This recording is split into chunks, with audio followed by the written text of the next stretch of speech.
This is the last lecture of the 3 I'm giving on competition policy. And sorry about the changes. Originally the 3 were subsequent lecture, but well, then due to others' request to change, I was moved to one of the last, maybe the last.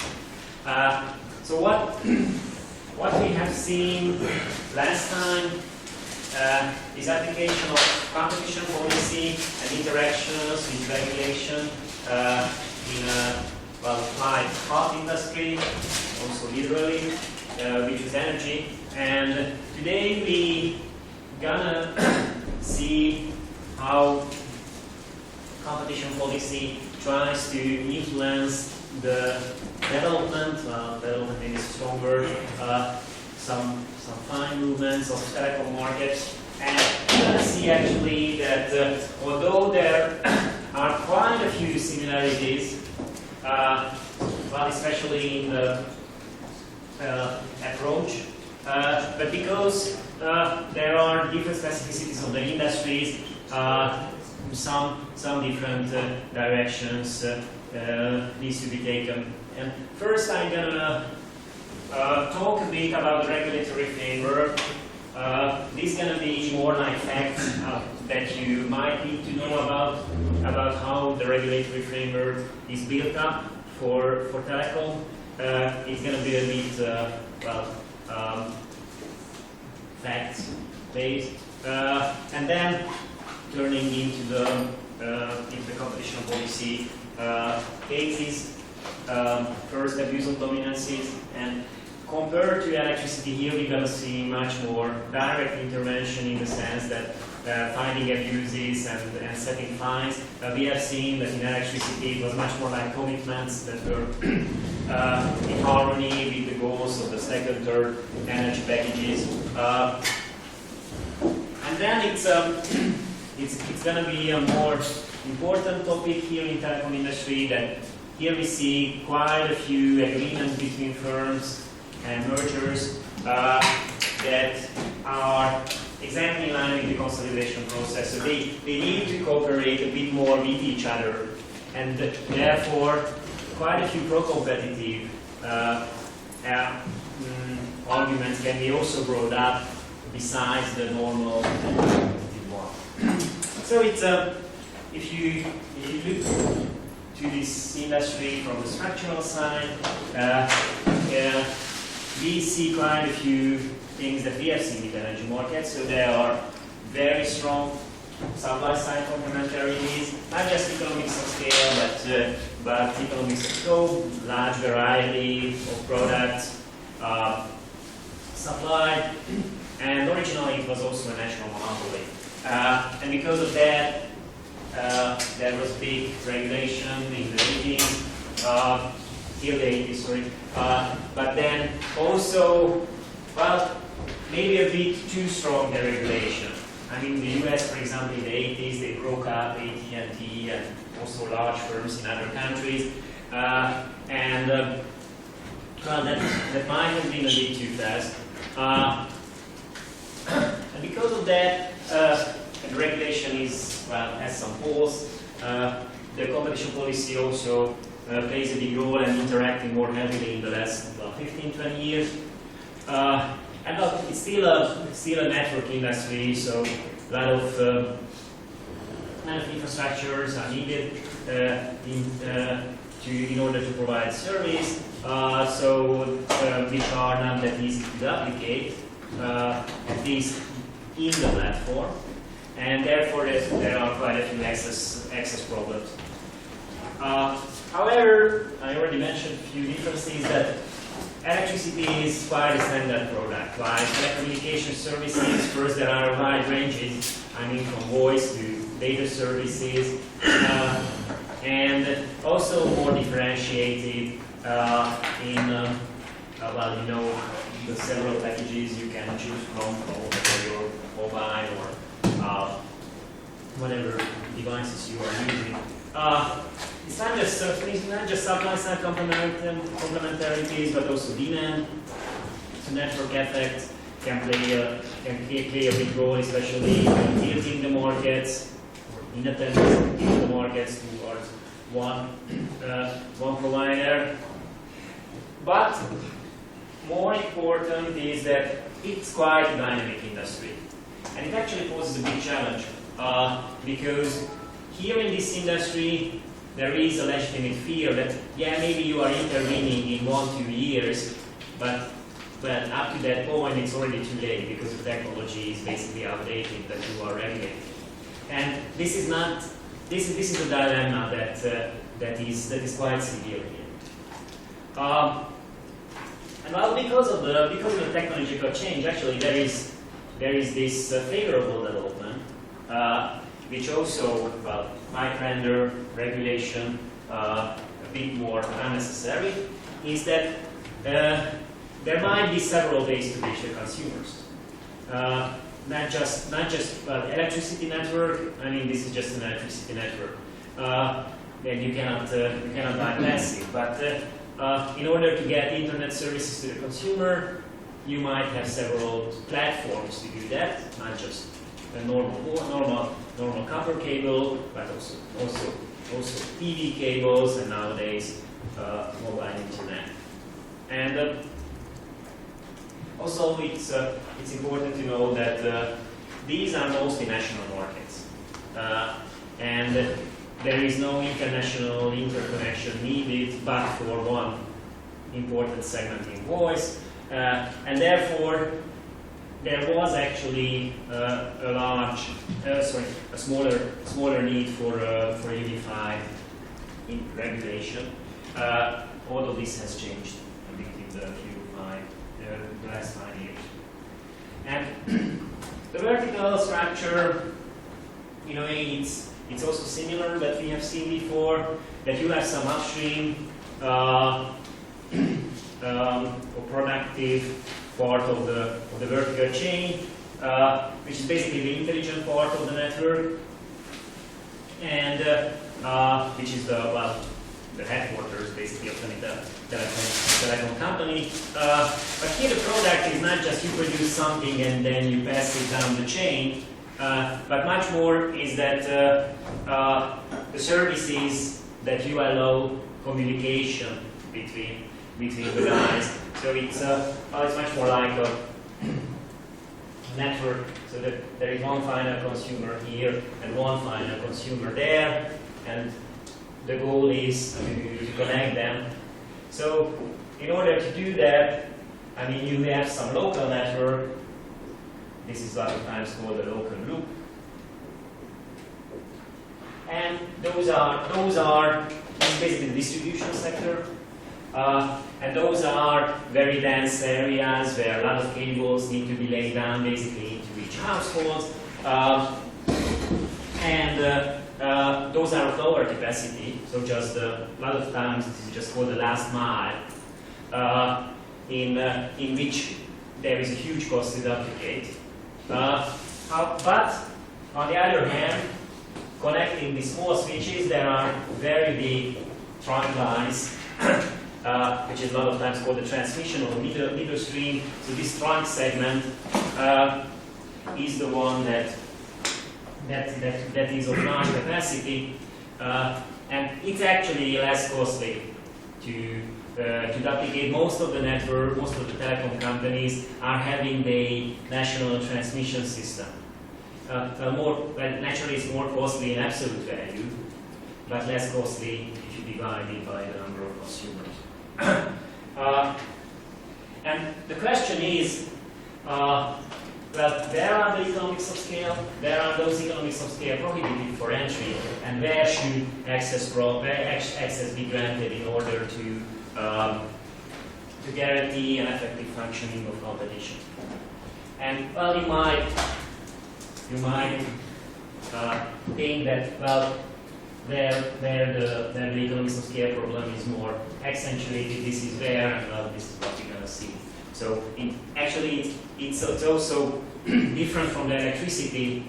I think the electricity distribution was more liberalized. But here in telecom, actually the transmission is left for competition, for every network to build its own trunk segment. but not to invest too much in the local loop, give access, so therefore more access policies were directed into that. And well, if you are looking at the technologies that are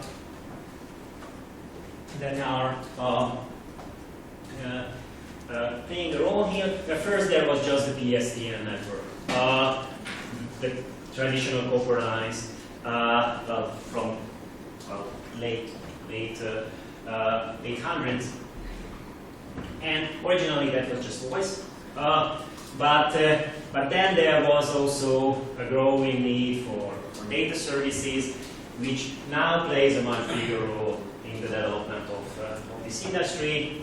And originally that was like the low bandwidth technology, which basically puts the service into the same frequency where the voice circulated, and then came the so-called high bandwidth technology, which used another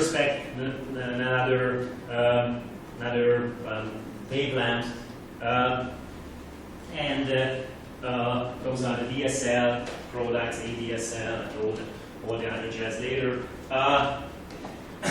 However, while in the normal copper network, I mean the traditional low bandwidth data access, it was quite similar how different areas face the competitive conditions. In broadband, there are significant differences between urban areas and rural areas. In urban areas, makes it more profitable to develop your network.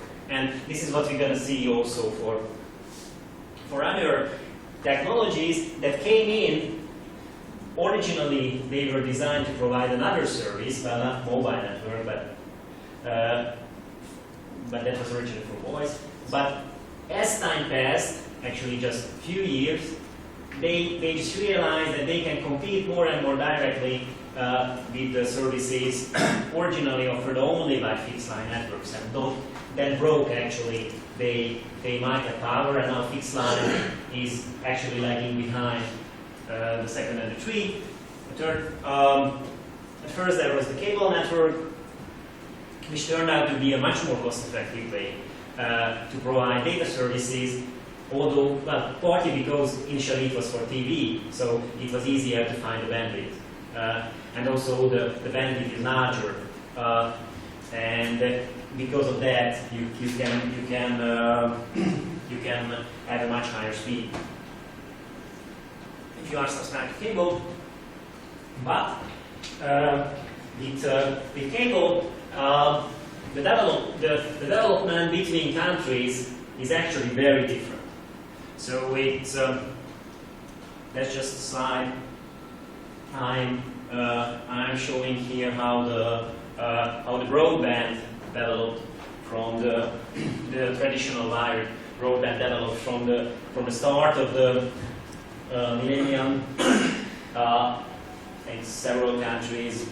You might see the blue line here, which shows the average of the OECD countries, and well, in 10 years, it basically reached 40% of penetration. Well, that's penetration, so it's it has almost 100% coverage, but 40% of the population are already using the broadband. However, with cable, there are quite a few countries in which the coverage is big, so this alternative platform can play a big role on the competitive process. The US, Canada, those are notable examples. Also Hungary is in a leading position here, not in prices, not necessarily, but at least in coverage. But there are quite a few countries, quite a few European countries, and very developed, I don't know, like France, that this platform didn't come into play, and therefore the competitive constraint exerted on traditional broadband services was much lower. And well, we're gonna see, for example, the French case later. I'm gonna mention it, and where ADSL technologies were competing with each other, and in that case, for example, because the low development of cable in France, they had a much higher market power. However, there came a new technology, especially in the last few years, which were the mobile networks. And especially for voice, this is where the biggest competitive pressure is coming on the traditional phone companies, although most of them are integrated with the mobile companies, so they can basically cross-subsidize between the two. And in that, in the last 3-5 years, the data services face a big development, and with the 3G, you can, if you are having a subscription, you can basically use the service as a substitute and in a mobile way. But here, as you are moving between the locations, the differences in coverage between 3G or 4G coverage plays actually a big role. I mean, if you are in a rural area, you might not enjoy the full experience of your access because, well, it's just that slow. And well, the 4G technologies are presenting here a quite big challenge because developing a network in rural area to get the services to rural consumers might not pay off for you. Let's just show some number in 3G coverage. Again, it's not penetration. Penetration is much lower. But here you also see that although it's, well, you might say maybe that, well, it's almost 100%, so what's the problem? But actually that lacking 10%, which is in the population, is still a problem because concerning the surface of the country, that's a much bigger role. And if you have only a 90% coverage, and this is how you advertise your product, that might be a competitive disadvantage compared to a service provider that has 99%. Well, so those are just the different platforms we can substitute to, but are these substitution possibilities and the prices sufficient, price differences sufficient that they are, or they should belong to the same relevant market, meaning that they are really constraining the market power of one service provider. And those questions are actually not that easy to answer, and mostly all regulators and competition authorities try to avoid to give a definitive answer into that. And empirically, it's very hard to identify a positive answer for these questions. For example, one thing is that it's not that easy actually to draw the segments of the questions. Because, well, one question you might have that should voice and data belong to different markets? And then you see that, well, it might be different for fixed line and mobile. But then, should you ask the question, are fixed and mobile substitutes for each other? But then my answer is that, well, it depends whether it's in voice or data. Well, for voice, that's actually here in the inter-platform competition too. A question that is there a fixed mobile substitution, which is basically the crucial question here. And well, in voice, there are quite a few evidence now that it exists, although regulators are hesitant to say it because somehow it will jeopardize their role in regulating some of these markets. But for data, it's actually not perfectly clear whether they are substitutes or complements. And well, you can put out evidence, well, for both of them, depending on which party in the policy debate you are arguing for.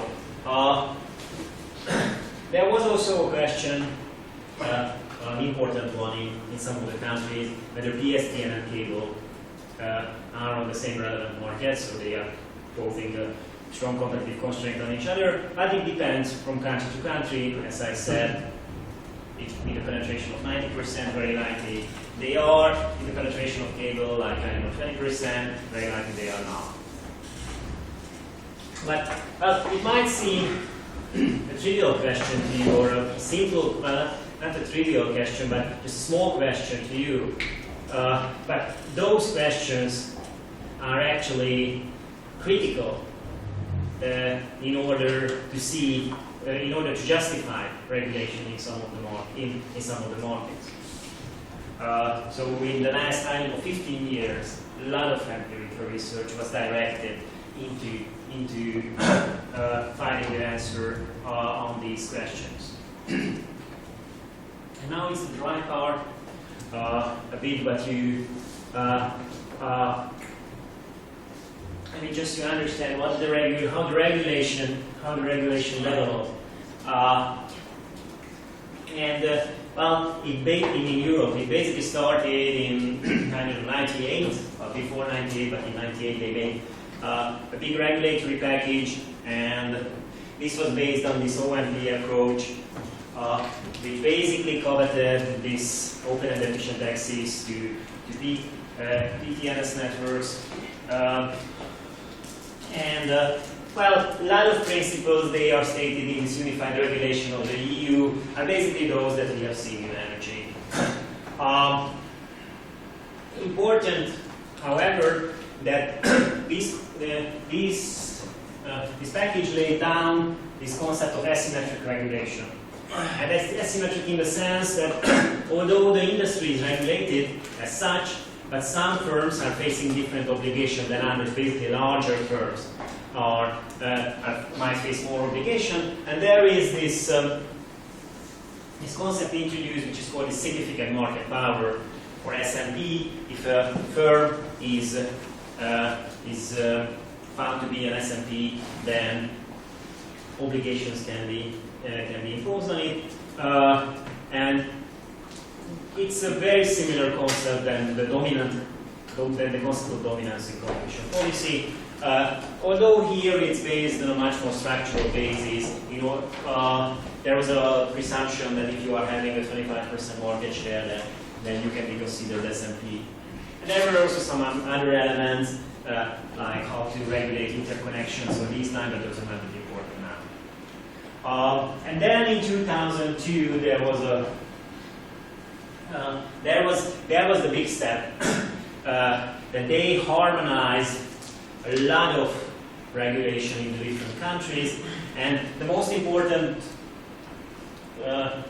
parts is the first one, the framework directive, which sets the framework, as the name implies, for regulation, and the sixth one, which is the recommendation on relevant markets, basically listing the markets that their regulation might be warranted.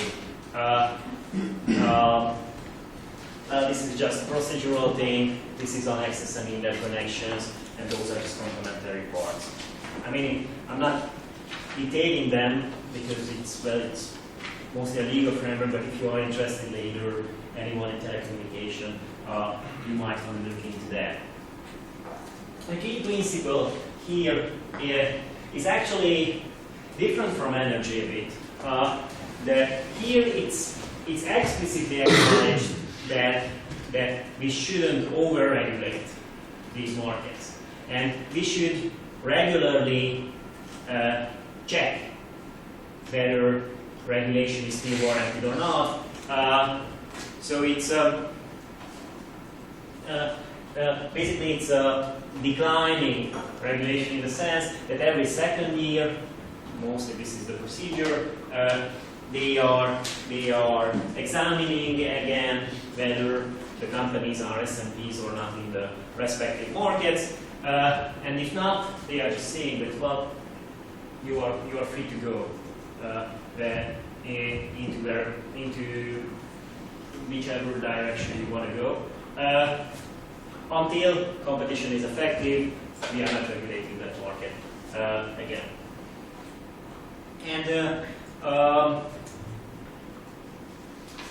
determining whether a company is S&P or not, it's a process very close, or it's a method very close to what we use in competition policy. And those are actually done by the independent national regulatory agency. This is the term NRA.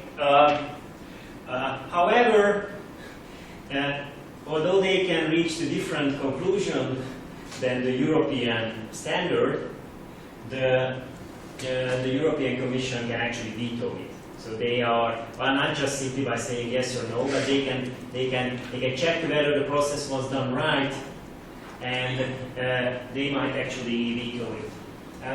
That happened quite a few times. For example, in Austria, 2 years ago, the Austrian regulatory agency was brave enough to declare fixed mobile substitution in voice in data services, which was a brave step to do, and DG Info Society vetoed it. Basically said that, well, don't rush, and maybe just because well, you might want to interpret that as it's a self-defense of regulation, in a sense that, well, if we are already declaring fixed mobile substitution in a general level, then that might leave the market on a path we are not exactly sure effective competition will be protected. However, once the regulatory agency imposes obligation, DG InfoSoc cannot veto that. And the remedies are mostly on requiring access. However, they can also regulate the prices. And there are some prices, there are some segments of the market where access is not enough. You should really go into regulation, price regulation. For example, termination charges. Each network has to terminate the call you are making on its own network, and it has some kind of natural monopoly on it, because if you are calling the Vodafone client, then only Vodafone can terminate it on a Vodafone device. I mean, access is not a problem, because everybody wants to terminate the calls, but the pricing is a bit of a problem, because, well, they have a big freedom in setting those ones. Well, but locally unbundling, giving access to the last mile, this is a typical access problem. Yeah. And a lot of obligation were imposed in those markets. And in 2002, there was a list of 18 markets where it is possible to find an SMP and possible to regulate if warranted. So this is a starting point. And there is a 3 criteria test for finding an SMP. Again, it's a very similar analysis than for a form of dominant position in competition policy. Entry barriers are playing a huge role, and somehow an assessment of whether effective competition is present there or not, naturally in-depth sense of regulation, so that's the counterfactual. And also, all this technical point, it might play a role sometimes, whether competition law is able to address those problems or not ex ante. And here, it's, well, this next 2 slides, I won't go through them, just to illustrate how many markets might be subject to regulation, or might have been subject to regulation 10 years ago. For example, there are quite a few access. Those are just the retail markets first. Access to the PNTS network, the fixed one, the residential, more residential guy. Those are just the fixed calls, because well, access and service might be two different markets, especially when there is local bundling. But wholesale is more important.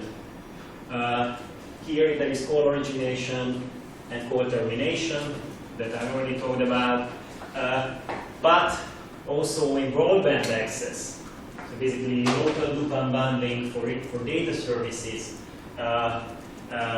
becomes an important one. And actually, especially 10 years ago, almost all countries, those were regulated segments at the wholesale level, at least.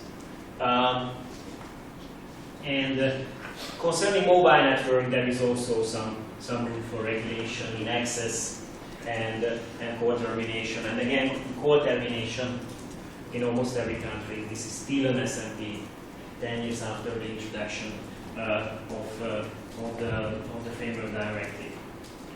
And where roaming is also a market that can be regulated. But after 7 years, they have revised the regulatory framework.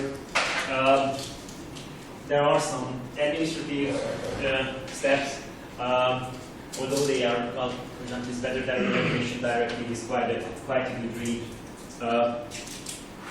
If you are ready to go into that. They also established joint body of European regulators that is actually giving quite a lot of recommendation, and well, it's a supervisory role, but in terms of introducing economics into the process, it was quite helpful. For a more economic approach, I would say, because originally it's a very mechanical way of making these markets work from an engineering perspective.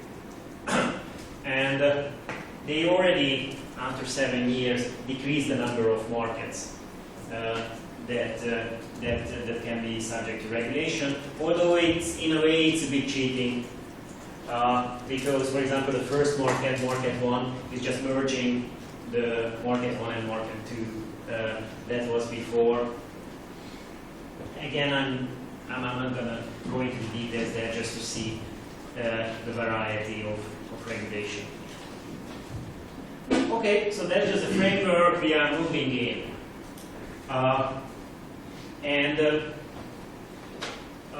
Two important questions arise for competition policy here. First is that if they are regulated, can competition policy have a role? And well, you might just give a very formal answer to that one is ex ante regulation and the other is ex post intervention. So it might be better to have a second supervisor on the market, because they can also check whether things went into the good way. But that also means that they don't necessarily arrive to the same conclusion. There was a large debate, quote, like 10 years ago, in a specific case, run against Deutsche Telekom, where Deutsche Telekom presented the defense that, well, all our prices are regulated. How can we commit a competition policy abuse, and excluding competitors from our markets if it was allowed by the regulator? And the court said, and before the commission said that if you have some freedom, if you still have some freedom in setting your prices, although some elements of your pricing policy might be regulated, you are still facing the scrutiny of competition policy, and you still have an obligation to not to harm the competitive process. This is a landmark case, and that was the debate on court lasted for like 6 years. The final decision is 2010. The other question is that we have seen that this is a very dynamic industry, so isn't intervention lagging behind? I have already detailed that critique.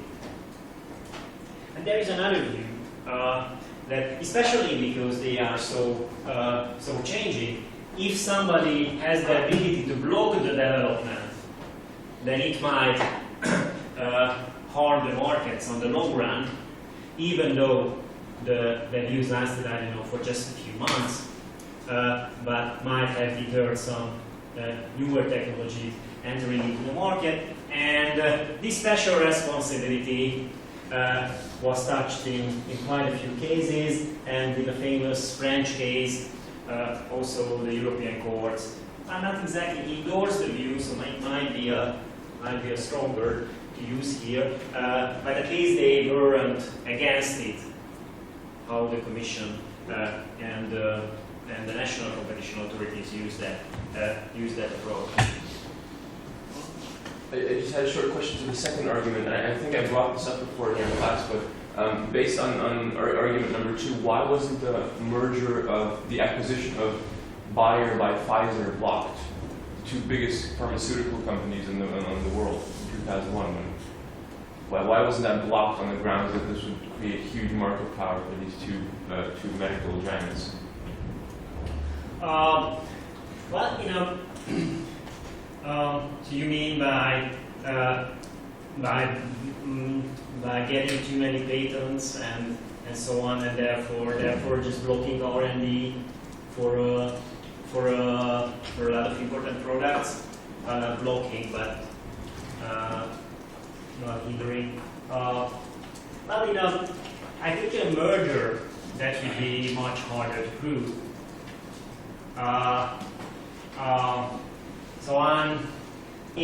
If you are already seeing some exclusionary behavior that happened on the market, it might be more easy to intervene.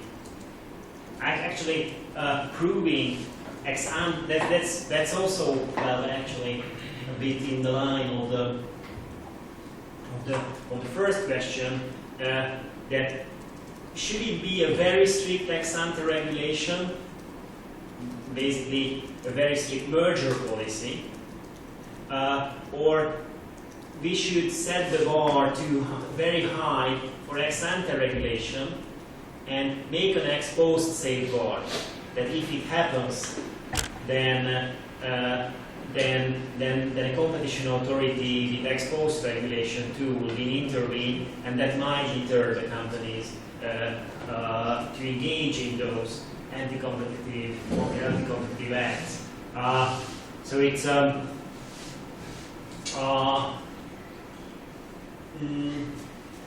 it's not that, well, there isn't a perfect answer to that.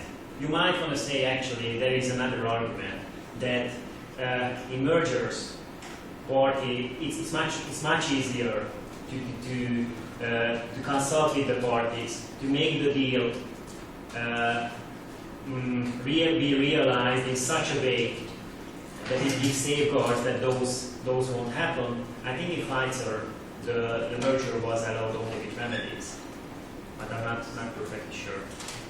I just thought their combined market share would be so big that competition authorities would have some more critiques against that.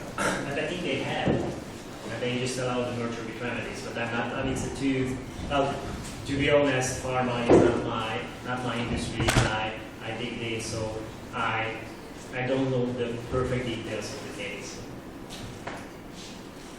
Christina, you wanted to have something?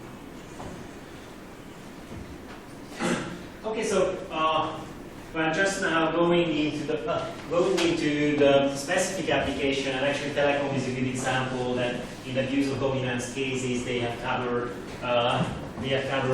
all the usual suspects, and even there was some excessive prices cases.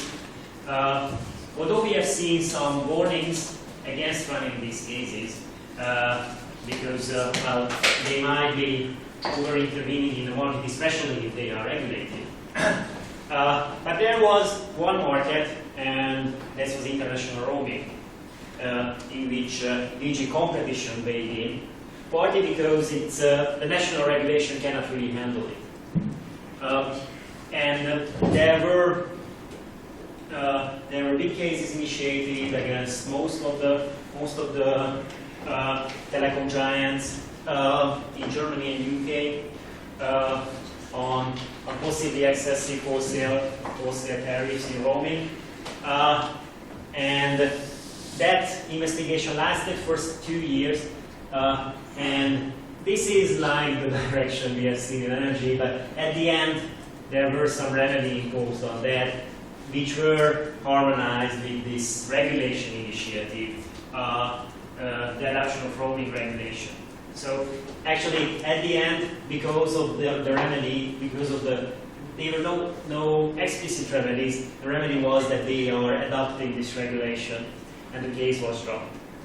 So, one interpretation that this was a useless case to run, but there is another interpretation, and it is the more likely one, that, well, the developments in this case facilitated that they are adopting this regulation. And now there is this ambitious goal of the Commission that is said that till 2020, the roaming charges will be the same as normal termination charges in any country. Well, we will see whether that's gonna be the case or not. So for 10 years, I mean, who can tell? But what is the difference for the providers in the cost that they have to pay, whatever, in providing national coverage and providing, I don't know, international services like roaming? You mean national termination and international termination, Yeah, not that much? yeah. It's not a big difference. No. So that was, I mean, at least incrementally, it's not a big deal. You might want to say that, well, because they need to have more access to international connection, the international transit line, that will pose some additional costs, and that's true. But that doesn't justify, and that was actually in the original case, roaming fees that are 10 times as high as national termination charges. So very likely you see it on your phone when you are traveling abroad, and especially in data access. I mean, roaming charges are just huge.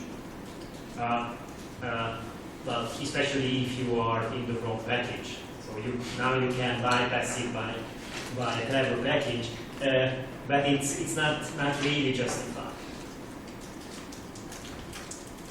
But well, you should also admit that there should be some cross-subsidization allowed for telecom companies, because that's, I mean, if you are regulating the markets, then there is also that principle that you should let the regulated prices be higher in those markets where the elasticity of demand is lower.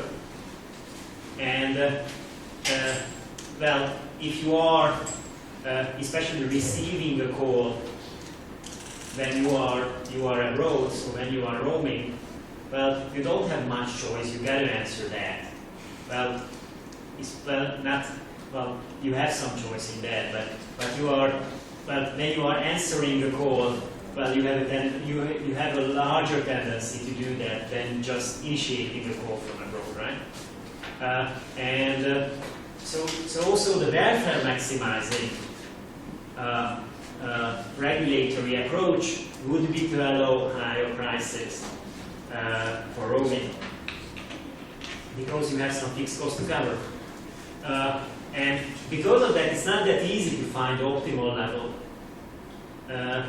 The reason just that there is not much difference in incremental cost isn't enough to be perfectly sure that it's amusingly high.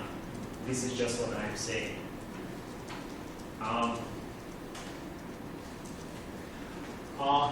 But the main questions, also as we have seen in energy, whether the dominant companies are messing around due to their behavior with the competitive process as such. So those are the so-called exclusionary abuses.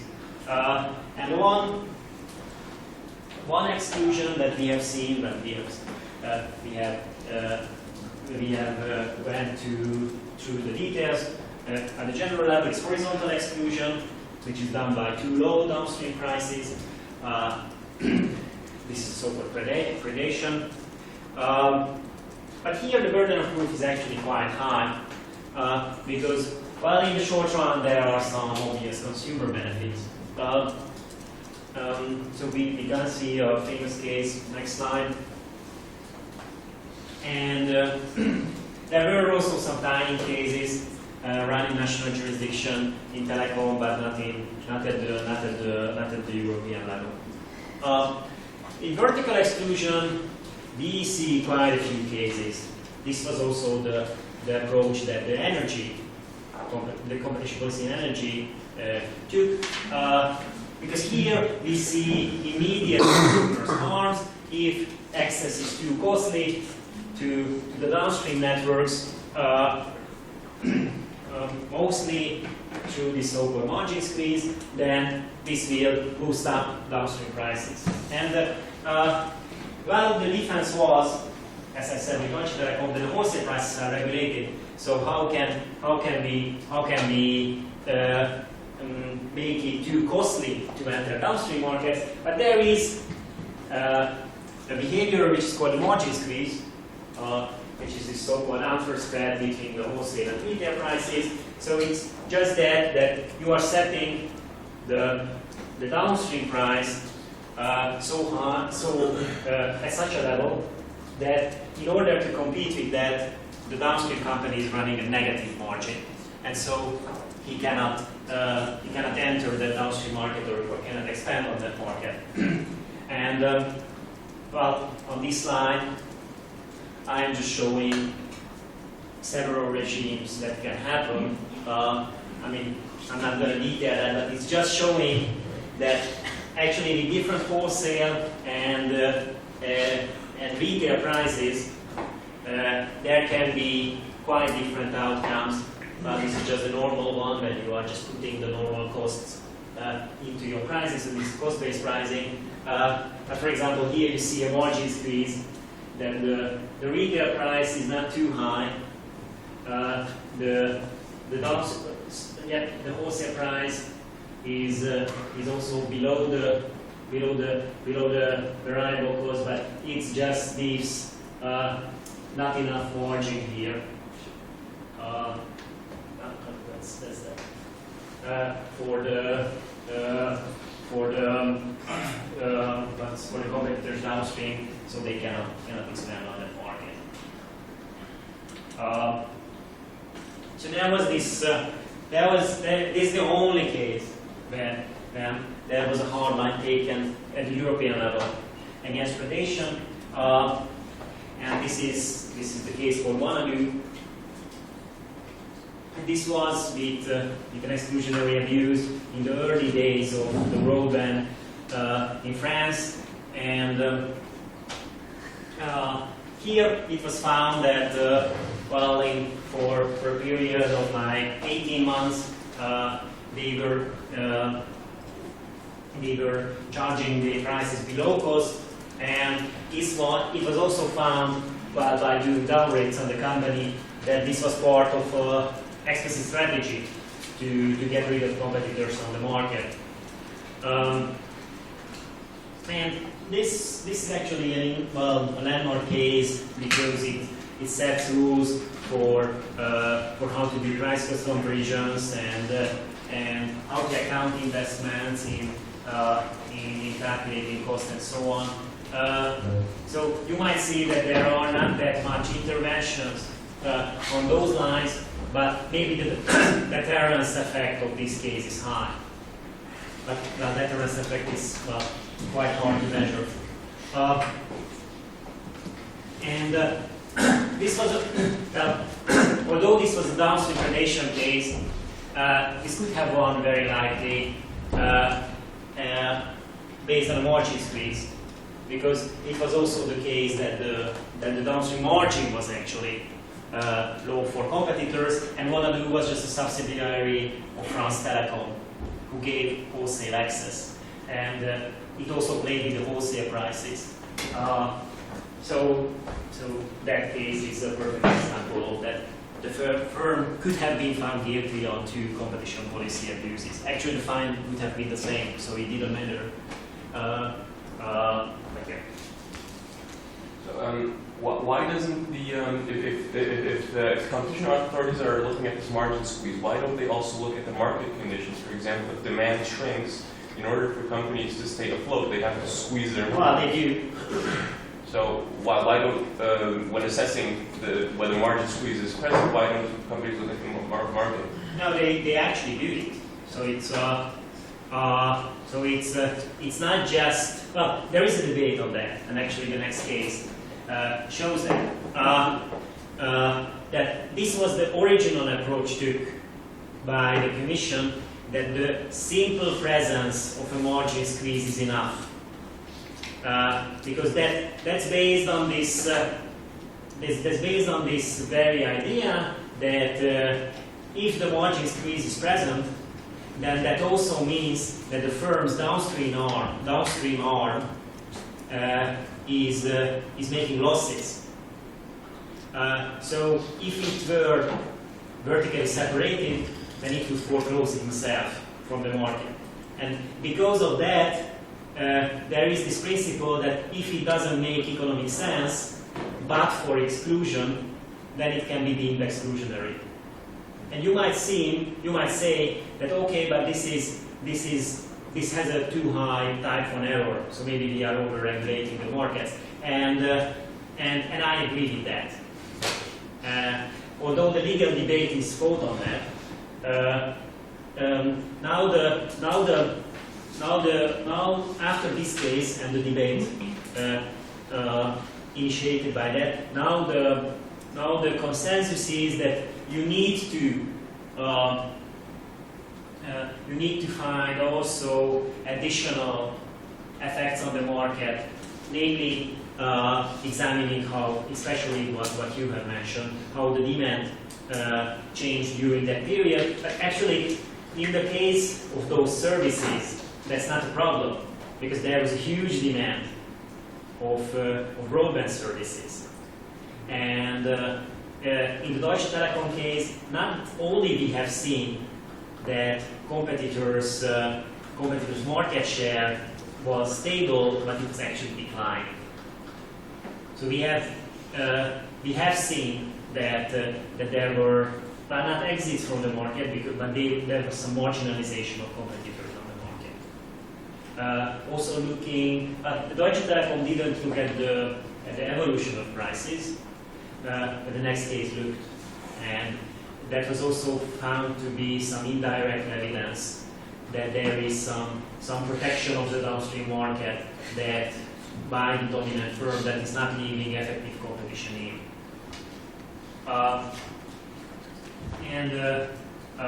So that's a perfectly valid question, and lawyers really wanted to do the hard line before, and then the economic debate changed it somehow. But there's always the question, how much effect you want to see, because still you might also have economic arguments that the market share was shrinking, but that might be due to other reasons. I don't know, bad policy. Internal pricing policy. They just made the wrong expectation about demand, consumer expectation. So it's never fully possible, or never possible to fully identify that this is due to exclusionary behavior and exclusionary behavior only. But authorities try to do their best in order to find as much effect as possible.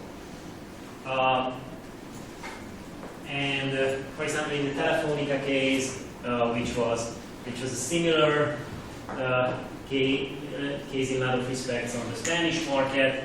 That was Telefónica's. We were examined for 5 years,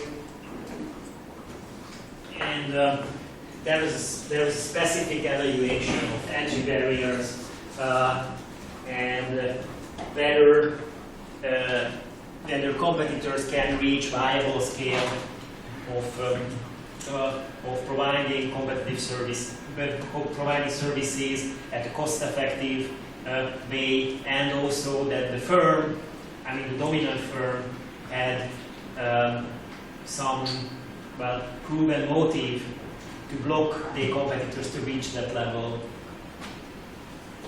And that was also, well, that's sort of indirect evidence that the Spanish broadband prices were the highest in the start of the 2000s and remained highest despite several trials of entry, even till 2006 in the EU level. Naturally, it's not a complete proof, but it might be because I don't know, Spanish consumers are just stupid or very inelastic in their demand. But well, that's sort of indirect evidence. There was a big case closed just a year ago against the Telekom Polska. There was a lot of refusal to deal going on, and actually Telekom Polska not just refused to deal, but actually messed up with competitors. That regulation said that you should give access into this segment, this segment, this segment, and they delayed giving access. They refer to technical reasons not to give access. That was also a conscious strategy done by them. So it's you can put the evidences together that give you quite a big confidence that you could pursue these cases and you could pursue it with an infringement. There is now a case against Slovak Telekom, which is now in the final stage. We don't know anything yet because nothing is public. Only that in May there were some statement of objections sent. Slovak Telekom is actually a subsidiary of Deutsche Telekom, so also that big company is involved to face scrutiny from Digicom before. Okay. I'm really quite fast in that. So there is an additional topic, which is now the main area of competition policy and of the industry as well. And it's there from the start of the last decade. That traditional fixed line operators have overgrown themselves in a way, partly because there were other platforms entering, and because of that the return of their investments was lower than expected, and also it was strengthened due to the financial crisis. And now less and less sources are available for investments, although demand is growing in a big way. But in order to stay in the game, they need to cope with that somehow. I should note here that this consolidation process started in different times in different segments. So first it started with fixed line, but it didn't much happening in the early 2000s, some mergers. But then the cable network, there was a big consolidation. It was also because, well, in cable it's much easier to enter, and there might be excessive entry. For example, in Hungary, there are 500, close to 500 cable TV providers, which is like an insane number. There are really some cable TV providers who are just providing the service for some streets, because entry was quite easy in the 90s. And now there is a natural need for consolidation. And here actually, although you might say that there might be obvious or more obvious competition concerns because they are differentiated products competing very harshly against each other on prices. So there might be a loss to competition. But it's also undeniable that there are substantial efficiency gains from the consolidation. Well, we should acknowledge here the shrinking demand in the last few years, and that could actually save a lot of capex, lot of fixed cost investment, but also in operating costs. And without the mergers or without the agreements, the rollout of the networks might be slower than otherwise. So, although there is a ground to attack these agreements or mergers, but if it's an agreement, it's the Article 101, paragraph 1, that official policy can pursue. But there is a big room that those agreements might be actually exempted if the positive effects are proven to be larger than the expected negative effects. And first, just some merger decisions. There are, on the national level, there are a few mergers that might be mentioned, but just look at 3 important merger decisions that shape the agenda here. Well, one is not finished yet. The first is the T-Mobile tethering, which was in 2005, 2006, but the decision was in 2006. It was a mobile network, and tethering was just around 15% market share company owned by the second firm. And here there was a quite detailed analysis of horizontal effects, and there was the main line of the theory of harm was that in telecom markets, and especially in mobile markets, smaller networks have a much larger incentive to get more consumers to expand, because that would give them larger returns on their investments, and therefore those are more the key to competitive process. It's a bit different from traditional markets, because normally you think that the second firm is putting a larger competitive pressure on the first firm than the fourth or the fifth firm.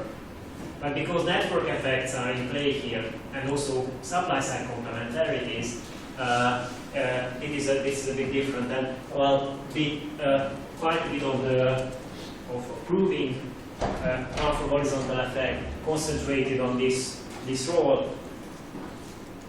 And there was also a question whether the merger can hinder the development of 3G, 3 generation technologies.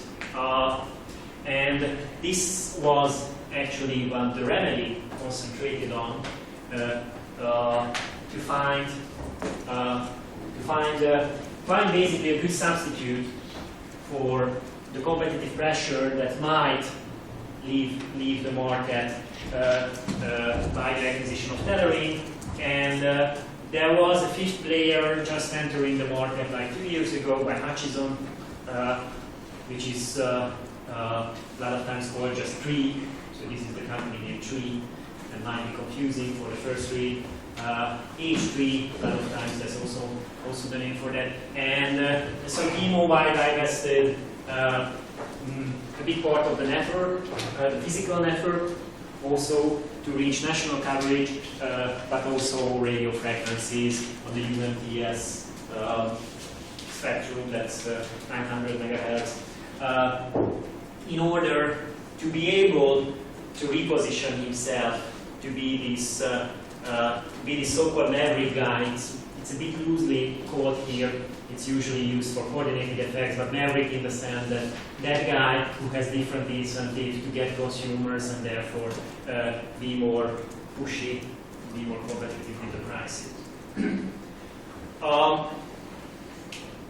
there was another merger in UK between T-Mobile and Orange, which are quite large providers.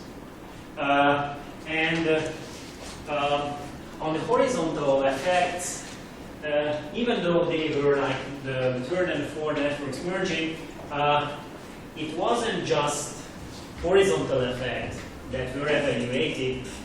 In fact, direct horizontal effects were not that accentuated.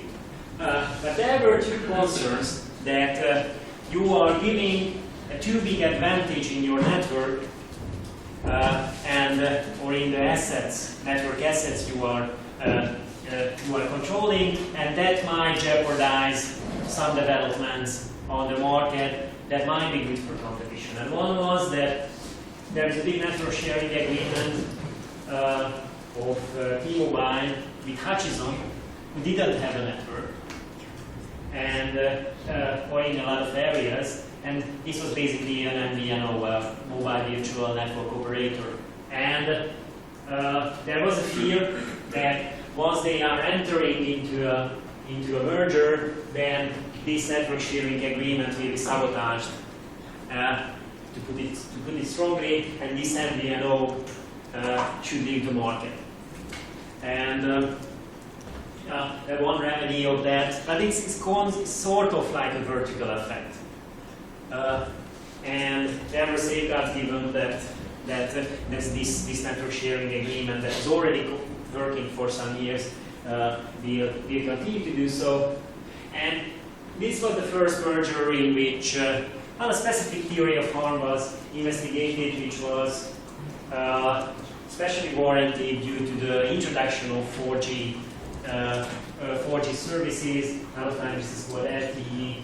This is just a technological name of that. And here the theory was that they are merging assets in the spectrum, and they will become the largest spectrum provider.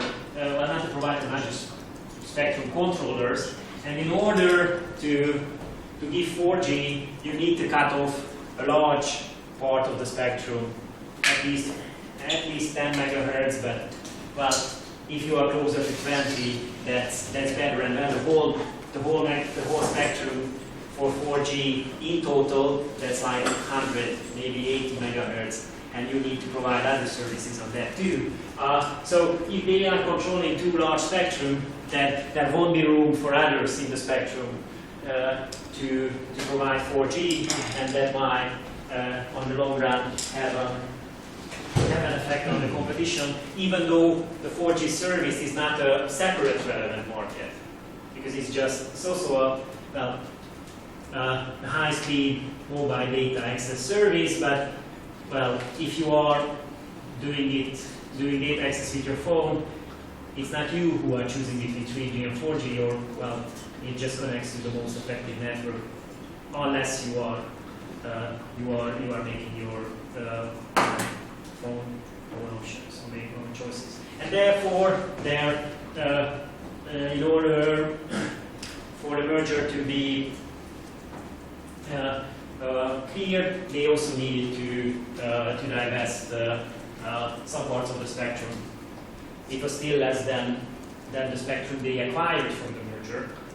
I think they merged like 20 and 20, but they need to divest 50 megahertz. First they wanted to divest just 10, but in the end they should have divested 15. And now actually it's an interesting situation in Austria, because Hutchison, the fifth player that was put into position in 2006, and now is buying the second largest player, Orange. And this is a long process, and started this spring, and they issued statements of objections in September. And now there are quite a few industry rumors that the Commission might block this merger. So nothing is known about that, just rumors. But that might be the case that there will be no remedies that are solving this case. it's actually a big question because it's a 4-to-3 merger in the sense that there are 4 really active network operators here, and whether going to 3 might have an uncompetitive effect. So it's not clear. Maybe 3 service provider can be enough in a country to provide effective competition. And it's just a slide to show how this production process happens in the mobile industry. I mean, it just shows that this is how an integrated mobile network operator puts together a service. And basically, he has some spectrum, he has some passive infrastructure like the towers and the antennas, and then there is a radio access network that is linking basically the spectrum and the passive together. Then there is a transmission on which the towers and the intelligent part of the networks are interconnected, the trunk. And then there is a core, this is the intelligent part. And then there is a wholesale.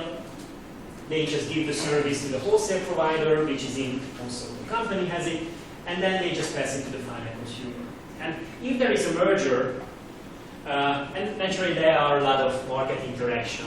You can also lease towers from others, and this is done a lot of times. You can also give the service to mobile, mutual operators, and so on. But if there is a merger, then those networks are put together naturally.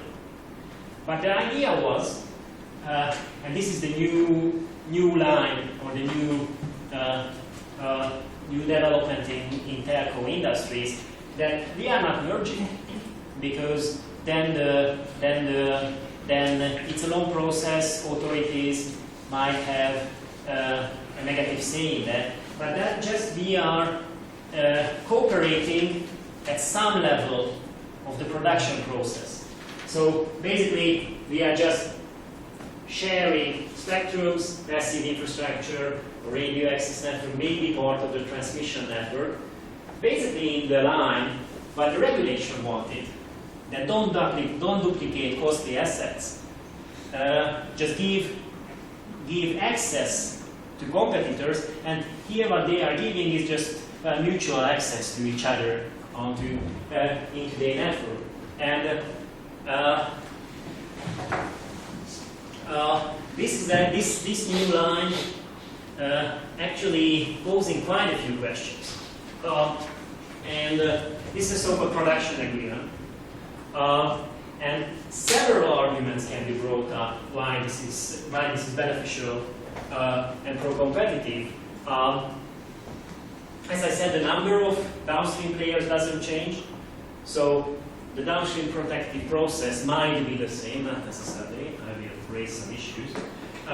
It's basically a vertical separation of upstream assets. So it's like a vertical merger, and that is producing efficiencies because of complementary assets. And well, it's basically the first saying that as the downstream operators are independent, then the competitive process is not affected directly. And there was a slide I lost, which is not good. But basically on that, there were also concerns. Because maybe if you are putting the networks together, that might give rise to some horizontal issues. First, that you are obviously restricting some of the parameters you are competing in. Because if you are building a joint network, then naturally your coverage will be the same. So you cannot compete on coverage because you are using the same towers. Or if you are building the same speed network, then naturally you are not competing in speed. And the question is whether leaving the downstream arms independent leaves enough room to remain competitive, although some key parameters are restricted to some degree. So that's just a normal unilateral effect. Whether the competition between the two of us is softened, and then the other competitors will have also a smaller incentive to compete against us. But there is also another effect that it might make coordination on the markets easier. Why? Because the companies might be more symmetric towards each other. And they're going to share some of the costs. And more importantly, they might need to share some information with each other. For example, in order to develop the network, they need to know to some degree what kind of capacity needs they have in one area of the country. And if we don't build some Chinese walls of information exchange between the network part of the physical network part of the company and the downstream arm, then there might be some information exchange problems. There is also a problem, there might be also a problem that because you own a joint network, you might have less incentive for other providers to provide access to. For example, if we just having two networks and there is an MVNO coming in, then it's a prisoner's dilemma for both of us, whether to give access to an MVNO. But if we are the only one player having the network, then we might have less incentive to provide access to an MVNO. And actually, these positive effects and negative effects are, again, not that easy to weigh against each other. And there is a notable trend in this NSA's network sharing agreement. First, like 10 years ago, it started with companies sharing the passive infrastructure, sharing the towers, allowing the others to put also the antenna in that. That actually has a lot of environmental reasons too, because you don't need to put in towers on the hills. And there are some notable cases. In the last 5 years, there is some so-called active sharing. Then they are also sharing those parts of the networks that are buzzing. This is why it's called active. And in a lot of countries this has been done. And in the last 1 year, there was a speed up in this process. In order to build up 4G, they really realized that they need to cooperate with each other. Also because partly they realized that well, the crisis is not done, and those are big investments to undertake. And in not just in some countries, but in big countries like UK, Ireland, Netherlands, also in France, there is now a plan for two companies to involve in network sharing. And just 2 weeks ago, the British competition authority, OFT, approved this joint venture with this active sharing agreement between Telefonica and Vodafone for 4G. So it's really hot now. Okay, so just to conclude, I mean, again, I wanted to demonstrate that even though these industries are regulated, the competition policy has a big role here, and well, it's partly because we should acknowledge in this industry that there is a usual critique that regulation is lagging behind. So a lot of times the critique is that the regulation is always initiating something that is already history. And there might be some argument actually that local loop unbundling was allowed only when it wasn't necessary, and it wasn't that necessary anymore because cable was coming in. And that also justifies a bit why exposed regulation, can be more suited to react if it's fast enough. So if the cases are lasting for 2 years, 3 years, then it might not be the way to go. So it's not a magic wand. in itself. It's also a policy tool that has its own deficiencies. And well, this might be the future here, to deal more with cooperation agreements instead of mergers. So this is the way the consolidation moved to. Well, it's just a guess, so we don't really know what's going to happen in a few years. Okay. Any questions? I have been wondering what degree of technical insight you need to have if you want to deal with these issues. So, because that was partially quite technical and yeah, I mean it's a good question. If you are to some degree, any industry is complicated. I just want to say so. Energy is also. I mean, if you want to deal with some energy questions, then you also need to dig into the process. But even though you think the mining industry is a simple industry, if you want to evaluate costs and distribution process, it's not that easy as it sounds.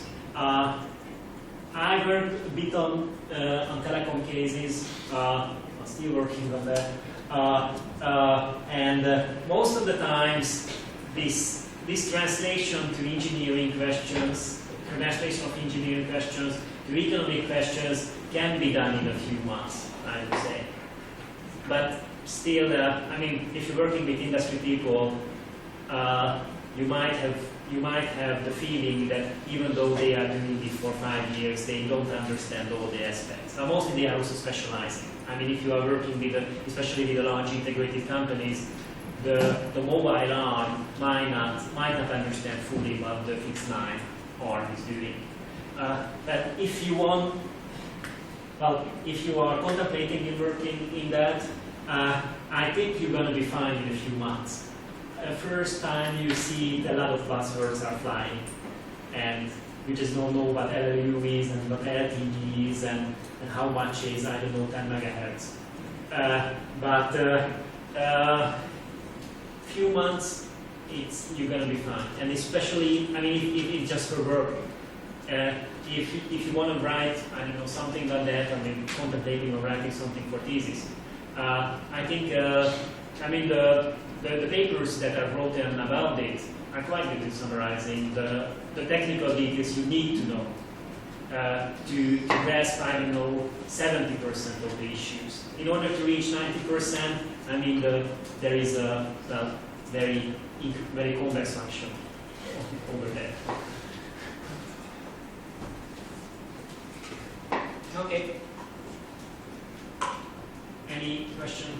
Yeah. So if we were to write a paper on a competition policy issue, then would you grade that, or would you be the person who looks at it? Well, it's not low actually. Yeah, if so, then you wouldn't mind, based on your arguments, like a shorter technical description of what the industry is about. You mean giving it now? No, like in the paper. In the paper, because you just... Okay, so if you are writing about it, you are summarizing some of the industry. Yeah, I think it's actually needed. Because this is why I started. I started both of the lectures in energy and telecom with some simple facts actually. But if you and it might have seemed trivial, but if you don't have all these, or if you want to study network sharing agreements, if you don't understand this graph, which is basically a technological graph, then you might be lost in where the effects mechanisms are lining up. So, but I have seen that when I went to some dry things, then you were also bordering. So it's normal. But I think if you want to dig into that, you need to understand it once. Just concerning the question that who's going to grade it, I think it's going to happen in the way that it depends on the number of submissions you are doing. So it's if you are submitting something in energy, then a lot of people are submitting something in energy, then I think we're gonna share the reading with Laszlo Boro, who did the one energy lecture. Or some of them will be read by Laszlo, who is the supervisor of the course. But last year, I graded all of them because the numbers of submissions roughly represented the share of the lectures that were given on different topics. So it's, but I cannot say a definite thing on that. Laszlo gonna have a definite saying on that when the papers arrive. Okay, so, well, good luck for the English studies, especially if you want to do something in information policy.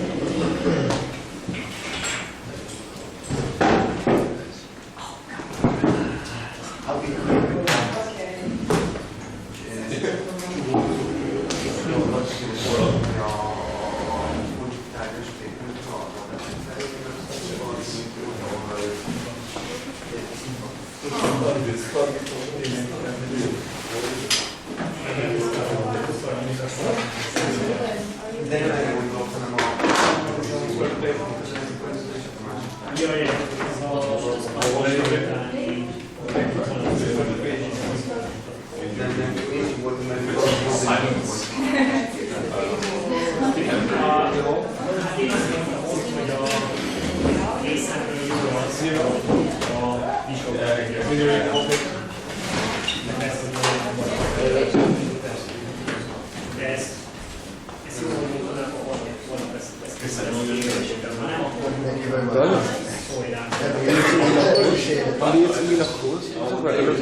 What